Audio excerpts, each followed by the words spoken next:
శత్రువుల దండం అంతా వచ్చి ఉండొచ్చేమో, శత్రువు మనలందరినీ చుట్టుముట్టి ఉండొచ్చేమో.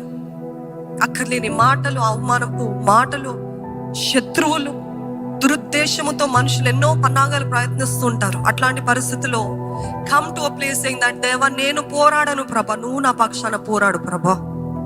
నేను చేయలేను ప్రభా, నువ్వు నా పక్షాన చేయి ప్రభా అని మొరపెట్టుకున్నట్లయితే నిజముగా ఆ దేవుడు తన అగ్ని రథాన్ని పంపిస్తాడు. తానే దిగి వచ్చి మన పక్షాన పోరాడినప్పుడు మన శత్రువుని ఇంకెప్పుడు చూడమండి. ఆమెన్.